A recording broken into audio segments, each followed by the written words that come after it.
안녕하세요. 2025년 9월 26일 금요일 오늘의 시장 흐름과 다음 주 투자 전략을 알아보겠습니다. 글로벌 시장이 변동성이 확대되고 한국 증시가 큰 폭의 조정을 겪는 등 불안정한 흐름이었는데요. 먼저 간밤 미국 증시부터 살펴보겠습니다. 미국 증시는 혼조세를 보이며 3거래일 연속 하락 마감했습니다. S&P 500, 나스닥, 다우존스 모두 하락했지만 IT와 에너지 섹터는 상대적으로 강세를 유지했습니다. 미국 경제 지표는 예상보다 견조했어요. 2분기 GDP 성장률이 3.8%로 예상을 상회했고 신규 실업수당 청구 건수도 최저치를 기록하며 고용시장의 강세를 보여줬죠.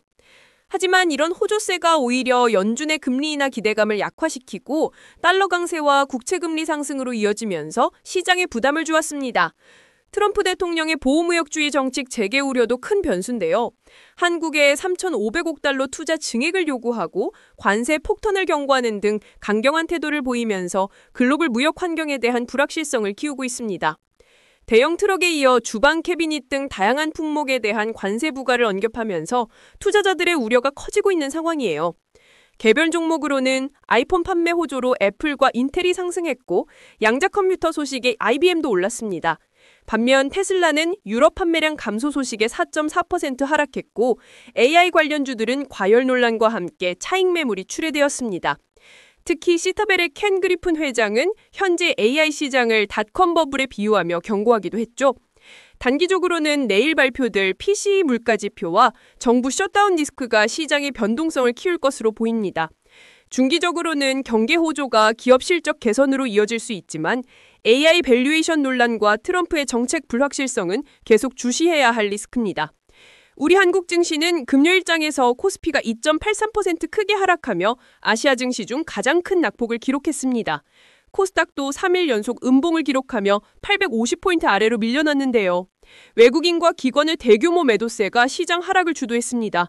특히 트럼프 대통령의 한국 투자 압박과 관세 관련 발언이 국내 증시의 낙폭을 키운 결정적인 계기가 되었어요. 환율이 1,410원 수준까지 급등하며 외환 보유고에 대한 우려도 커지는 상황입니다.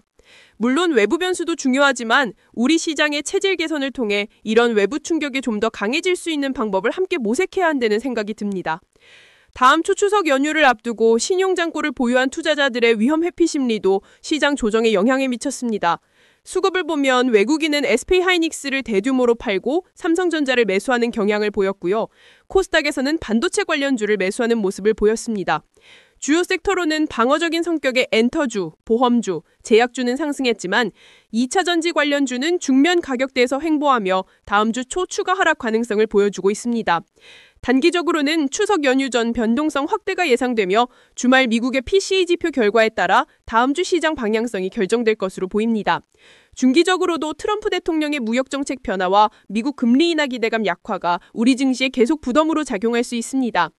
암호화폐 시장도 큰 폭의 조정을 겪었습니다. 비트코인은 11만 달러 아래로, 이더리움은 4,000달러 아래로 떨어지면서 패닉 장세가 연출되었어요. 대규모 레버리지 청산과 기관 투자자들의 자금 유출, 그리고 달러 강세 같은 거시경제적 요인이 복합적으로 작용했습니다. 특히 퍼프스 투자와 관련된 유동성 리스크가 문제점으로 지적되고 있는데요. 규제 강화 가능성도 계속 제기되고 있어서 시장의 불확실성이 큰 상황입니다. 단기적으로 모멘텀이 깨진 만큼 추가 하락 가능성도 염두에 두셔야 합니다. 이런 시장 상황에서 우리 개인 투자자분들은 어떻게 대응해야 할까요? 미국 증시에서는 구글, 알파벳을 빅테크 중 저평가된 종목으로 보고 장기적인 관점에서 분할 매수를 고려해 볼 수 있습니다. PSTV와 인텔처럼 개별 호재가 있는 종목은 단기적인 모멘텀을 활용한 트레이딩 기회도 있습니다. 하지만 오라클과 엔비디아처럼 밸류에이션 부담이나 수익성 의문이 제기되는 종목은 관망하는 것이 현명해 보입니다. 한국 증시에서는 외국인 매수세가 들어오는 삼성전자를 장기적인 관점에서 분할 매수하는 전략이 유효할 수 있습니다.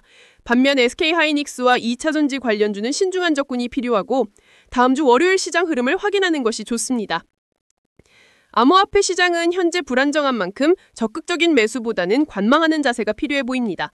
주요 지지선이 회복되고 시장의 불확실성이 해소되는 시점을 기다리는 것이 좋겠습니다. 리스크 관리 방안으로는 개별 종목의 손절 조건을 엄격히 지키고 현금 비중을 30에서 50% 수준으로 유지하여 시장 급락 시 저가 매수 기회를 노리는 것이 중요합니다. 달러 강세에 대비해 외화자산 비중을 일부 유지하고 분산 투자를 철저히 하는 것도 잊지 마세요. 오늘의 시장 흐름과 투자 전략은 여기까지입니다. 오늘 전해드린 내용은 AI가 작성한 것으로 투자 추천은 아니며 참고용이라는 점 다시 한번 말씀드립니다. 늘 성공적인 투자를 기원하며 저희 채널이 도움이 되셨다면 구독과 좋아요, 알림 설정 꼭 부탁드립니다. 감사합니다.